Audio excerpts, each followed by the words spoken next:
Bernabeu ആണ്. ഇവിടെ ഇങ്ങനെയാണ്.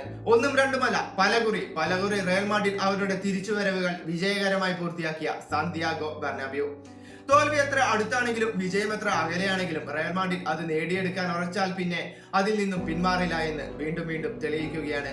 ഇന്നലെ നടന്ന കോപ്പ ഡെൽ റേ മത്സരത്തിൽ ആദ്യ പാദത്തിൽ ഒരു ഗോളിന് വിജയിച്ച റയൽ മാഡ്രിഡിന് രണ്ടാം പാദം അത്ര എളുപ്പമായിരുന്നില്ല. മത്സരത്തിൽ ആകെ 8 ഗോളുകളാണ് പിറന്നത്. ഇരു ടീമും 4 ഗോളുകൾ വീതം നേടി.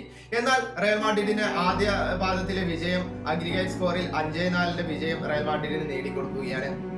മത്സരത്തിന്റെ 16-ാം മിനിറ്റിൽ വലേൻസിയ റയൽ സോസിഡാനെ ആദ്യം മുന്നിലെത്തിച്ചു. എന്നാൽ 30-ാം മിനിറ്റിൽ എൻട്രിക്കിന്റെ ഗോൾ റയൽ മാഡ്രിഡിനെ വീണ്ടും ഒപ്പം എത്തിക്കുകയാണ്. പിന്നീട് ആദ്യ പകുതി 1-1 സമനിലയിൽ അവസാനിച്ചു. 72-ാം മിനിറ്റിൽ അലാവയുടെ ഓൺ ഗോൾ വരികയാണ്. 80-ാം മിനിറ്റിൽ ഒയാറസബേലിന്റെ ഗോൾ കൂടി വന്നതോടെ റയൽ സോസിഡാൻ പിന്നീടും മുന്നിലേക്ക് കയറുകയാണ്. എന്നാൽ മിനിറ്റുകൾ കൊണ്ട് തന്നെ 82-ാം മിനിറ്റിൽ ബെല്ലിംഗ്ഹാമും 86-ാം മിനിറ്റിൽ ടുവാമിനിയും ഗോൾ നേടി റയൽ മാഡ്രിഡിനെ വീണ്ടും മുന്നിലെത്തിച്ചു. എന്നാൽ 93-ാം മിനിറ്റിൽ ഇഞ്ചുറി ടൈമിൽ ഒയാറസബൽ പിന്നീടും ഗോൾ നേടിയിട്ട് റയൽ സോസിഡാന്റെ ആയുസ് നീട്ടിയെടുക്കുകയാണ്.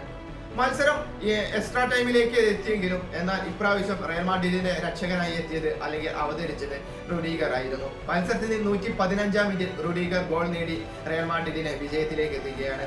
വിജയത്തോടെ റയൽ മാഡ്രിഡ് കോപ്പ ഡെൽ റേയുടെ ഫൈനലിൽ എത്തിയിരിക്കുകയാണ്. ഫൈനൽ ഒന്നുകിൽ മാഡ്രിഡ് ഡെർബിയോ അല്ലെങ്കിൽ എൽ ക്ലാസിക്കോ ആയിരിക്കാം. കാരണം ഇന്ന് നടക്കുന്ന സെമി ഫൈനലിൽ അത്ലറ്റിക്കോ മാഡ്രിഡ് ബാർസലോണ മത്സരമാണ്. അതിൽ ആദ്യ പാദത്തിൽ 4-4 സമനിലയായിരുന്നു.